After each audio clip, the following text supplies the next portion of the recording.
আসসালামু আলাইকুম। আমি আজকে ব্রাঞ্চ 1 থেকে চলে এলাম।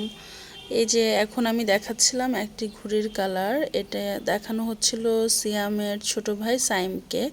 ও একাডেমি স্কুলে পড়ে, খুবই ছোট, অনেক ছোটবেলায় আমার কাছে চলে আসে। আর এখন মাশাআল্লাহ এই যে ঘুড়িটি ওরই আঁকা আমাকে দেখাচ্ছিল যে কেমন হয়েছে, অ্যান্ড আমি কালারগুলো এখন ওকে বুঝিয়ে দিচ্ছিলাম একটা একটা করে কিভাবে কালার করতে হয়, মিশাতে হয়। ও খুবই ছোট একটা মানুষ, এত সুন্দর করে এঁকেছে, আসলেই চমৎকার ওর আঁকাটা। আর কালারিংটা করার পরও অনেক বেশি সুন্দর ছিল। এর মাঝে আবার আরেকটি ছোট্ট আমাদের স্টুডেন্ট, সে তার গাছ দেখানোর জন্য খাতা দিয়ে দিল। আর আমি এই ফাঁকে ওকে একটা হোমওয়ার্ক দিচ্ছিলাম। আর ওর গাছটাও মাশাআল্লাহ অনেক সুন্দর হয়েছে।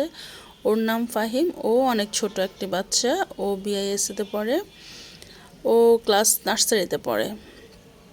এই যে দুটো বাচ্চার খাতা আমি চেক করছিলাম।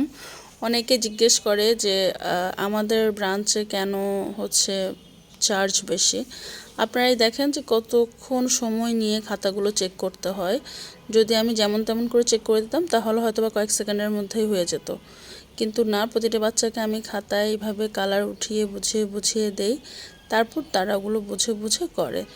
শুধুমাত্র ক্লাস নিলে তো হবে না, ক্লাসে সুন্দরভাবে বোঝাতেও হবে বাচ্চাদের। আর এর জন্যই বাচ্চারা এত সুন্দরভাবে কালার মিক্সিংটা শিখে আর ছবি আঁকাটা শিখে।